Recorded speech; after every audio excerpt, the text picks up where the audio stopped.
नमस्कार मित्रांनो, मी आहे ओमकार विश्वनाथ सोनटाटे। आज आहे पॉडकास्टचं शीर्षक न्यायाची गोष्ट, द स्टोरी ऑफ जस्टिस। आपल्या मराठी पॉडकास्टच्या आजच्या भागात आपलं सहर्ष स्वागत आहे। आज आपल्यासोबत एक असे व्यक्तिमत्व आहे की ज्यांनी कायद्याच्या क्षेत्रात केवळ नावच कमावलं नाही तर अनेकांना न्याय मिळवून दिलेला आहे। ज्यांच्या कोर्टातील युक्तिवाद आणि कायद्याचा सखोल अभ्यास ही त्यांची ओळख आहे। स्वागत करूया ॲडव्होकेट कैलास सर। आज तुमचे खूप खूप स्वागत आहे। साथ बोलूया, कायदा समजून घेऊया। प्रवास, तुम्ही वकील क्षेत्राची निवड का केली?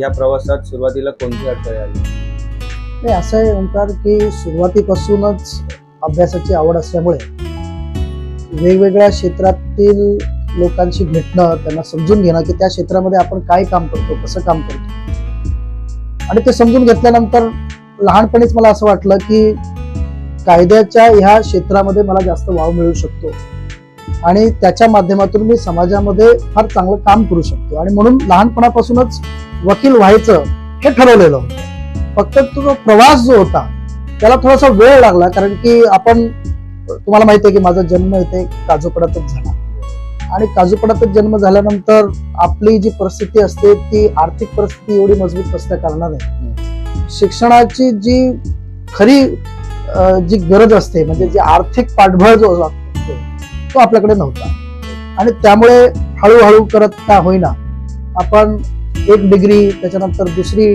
असं करत करत पुढे गेलो, आणि शेवटी मग लॉच्या क्षेत्रामध्ये उतरण्यासाठी जेव्हा पैसे जमा झाले तेव्हा ऍडमिशन घेतलं, कायद्याचा अभ्यासक बनलो आणि मग वकील बनलो। कायद्याची भीती, सामान्य माणूस कोर्टाच्या पायरीला चढायला का घाबरतो? ही भीती कशी कमी होईल? नाही, एक तर माणसात भीती तेव्हा निर्माण होते जेव्हा त्याच्याकडे त्याच्या संदर्भातले माहिती नसते, अज्ञान असतं, आणि ते अज्ञान जेव्हा ज्ञानामध्ये निर्माण होतं, म्हणजे त्याला त्याच्याबद्दलची माहिती जेव्हा व्हायला सुरू होते तर हळूहळू ती भीती सुद्धा निघून जाते। म्हणजे भीती घालवण्याचा एकमेव मार्ग म्हणजे कायद्याला समजून घ्या।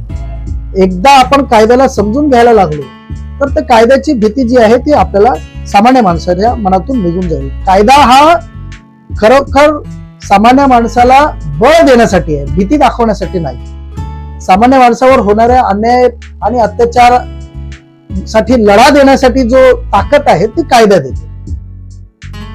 केसेचा अभ्यास, एखाद्या केसेची बाजू मांडताना तुम्ही सत्यापेक्षा पुराव्याला जास्त महत्व देतात।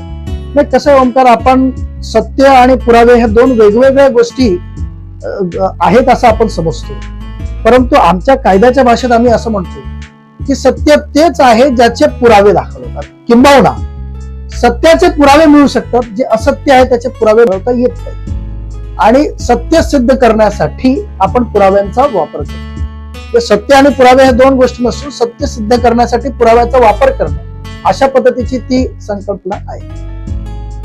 आठवणीतील केस, तुमच्या करिअर मधील सर्वात कठीण आणि लक्षात राहणारी केस कोणती? तसं जर आपण म्हटलं तर एक केस आहे, त्याची डिटेल मी तुम्हाला आता सांगू शकणार नाही, कारण ती हायकोर्टात आताही सुरू आहे, आणि ती अंडर लिटिगेशन असल्यामुळे, प्रिज्युडाइज असल्यामुळे त्याच्याबद्दलची संपूर्ण डिटेल मी देऊ शकत नाही।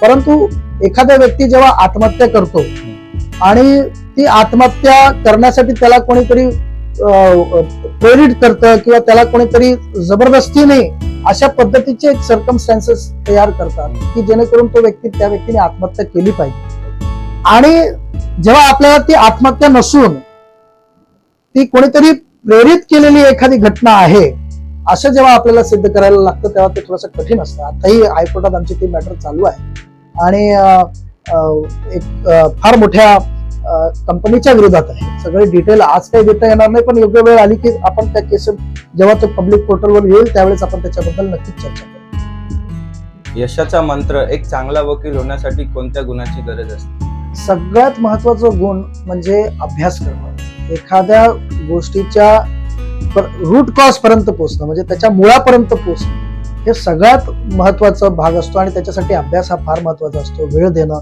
एकाग्रतेने एखाद्या केसवर काम करणं, ह्या सगळ्या गोष्टी फार महत्वाच्या असतात। ज्यांना वकील क्षेत्रात करिअर करायचे आहे त्यांना कोणत्या गुणावर लक्ष द्यावे लागेल? मी जसं म्हटलं, अभ्यास हा फार महत्वाचा भाग आहे, त्याचबरोबर आपले काही एथिक्स हे आपल्याला सुरुवातीला काही ठरवून घ्यायला लागतात आणि ते एथिक्स एकदा आपण ठरवून घेतले की हा प्रवास जो आहे तो एकदम सोपा जातो. वकील म्हणजे कोर्टातील वाद नव्हे तर समाजसेवा असे तुम्हाला वाटतं का? बरोबर आहे. वकील हा फक्त प्रोफेशन नसून, हा फक्त व्यवसाय नसून, हा एक पद्धतीने समाजामध्ये सेवेचा एक भाग आहे. आणि तो कसा, तर दोन लोकांमधला वाद मिटवण्याकरिता जर कुणाची गरज लागते तर ती वकिलाची लागते. आपला गैरसमज आहे की वकील आल्याने वाद निर्माण होतात. नाही, वकिलांकडे लोक वाद झाल्यानंतर जातात आणि नंतर त्याच्यानंतर तो जो वकील आहे त्याच्यामध्ये काम करून तो वाद कसा मिटेल याच्यासाठी तो काम करत असतो आणि कायद्याच्या दृष्टिकोनाने कायद्याचा वापर करून आणि कायद्याचा योग्य वापर करून, पॉझिटिव्ह वापर करून तो हा वाद कसा मिटेल याच्यावर लक्ष देतो आणि म्हणूनच आपण समाजसेवा करतो असं समजू शकतो. सुरुवातीच्या काळात तुम्हाला कोणत्या अडचणीचा सामना करावा लागला? नाही, सुरुवातीच्या काळात मी जसं म्हटलं की आर्थिक परिस्थिती हलाखीची असल्यामुळे कॉलेजची फीज कुठून आणायची आणि या सगळ्या गोष्टी ज्या होत्या फार महत्वाच्या आणि होत्या आणि फार अडचणीच्या देखील होत्या. परंतु हळूहळू जेव्हा तो प्रवास आपण पुढे नेतो तर मार्ग सुटत जातात, मार्ग दिसत जातात आणि त्या पद्धतीने आपण पुढे चालत जातो. वकील क्षेत्रात सत्य आणि पुरावे यातील संघर्षाकडे तुम्ही कसं बघता? मी मगाशी म्हटल्याप्रमाणे सत्य हे पुराव्याच्या आधारावर सिद्ध करता येतं. किंबहुना कोणत्याही गोष्टीच्या मध्ये सत्य आहे हे जर आपल्याला ह्या निष्कर्षामध्ये पोचवायचं असेल तर आपल्याला पुरावे देणं हा फार महत्वाचा असतो.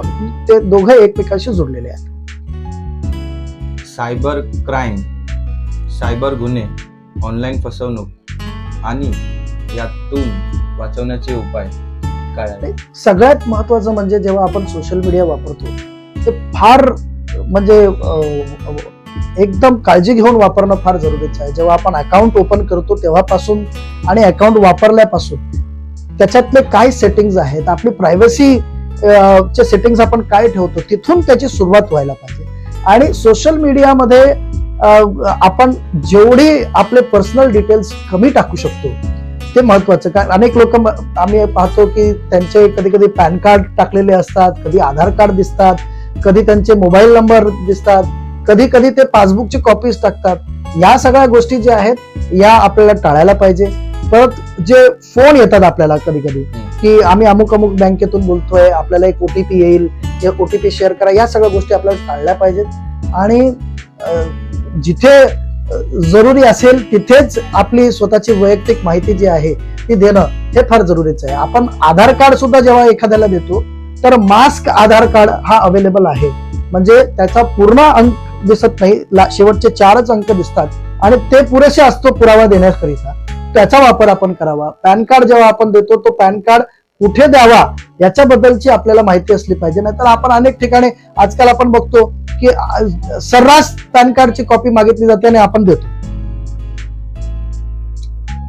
मालमत्ता कायदा, प्रॉपर्टी लॉ, वारस हक्क, घराची खरेदी विक्री आणि फसवणूक, त्यातून वाचवण्याचे उपाय काय आहेत?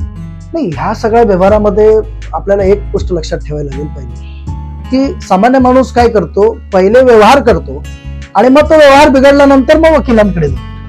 त्याशिवाय जर आपण उलट केलं, व्यवहार करायच्या अगोदर वकिलांचा सल्ला घेतला की हा व्यवहार मी कसा केला पाहिजे, एखादी खरेदी विक्री आहे तर याची खरेदी विक्री मी कशी केली पाहिजे, तर मला वाटतं इथे वाद निर्माण होण्याची शक्यता कमी होते. वारसा हक्कामध्ये सुद्धा अशा पद्धतीने अनेक एका व्यक्तीचे वारस निर्माण होतात आणि मग त्यांच्यामध्ये वाद होतात. मग ते वारस नेमताना किंवा वारसांमध्ये जर वाद असेल तर त्यांनी जर एखादा मीडिएशनच्या माध्यमातून वकिलांना अप्रोच केला तर मला वाटतं त्याच्यामध्ये त्यांचा वाद जो आहे मिटतो.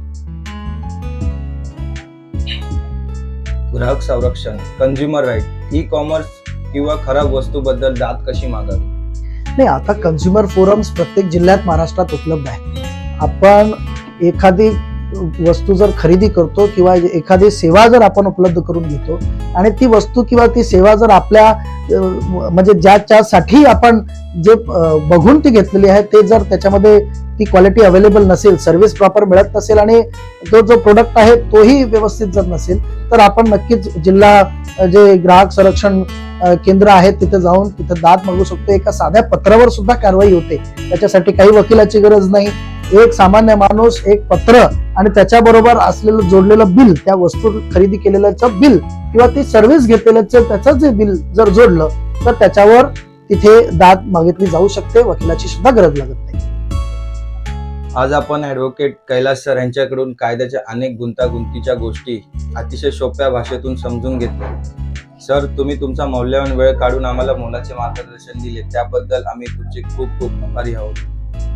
तुम्ही पुढील प्रवासासाठी आमच्याकडून खूप खूप धन्यवाद सर. थँक्यू ओमकार, तुमचेही खूप खूप आभार. ओमकार होस्ट, तर हा होता आजचा भाग. तुम्हाला एपिसोड कसा वाटला आम्हाला नक्की सांगा कमेंटमध्ये. तर पुन्हा भेटूया पुढच्या भागात नवीन लीडर सोबत. तोपर्यंत पाहत राहा, ऐकत राहा आपला माणूस सो चॅनल. जय हिंद, जय महाराष्ट्र.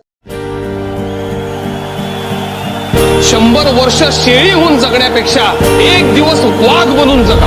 आठवता इतिहास तेही काहीच बोलती, तेही काहीच बोलती, नाही हालती फुलती, आम्ही माणस माणसा जाणू सोनिया सारखी. तुम्हारी नजर सिर्फ स्टेट की बॉर्डर तक ही है, वो नेशनल खिलाड़ी समझे क्या? इंटरनेशनल है.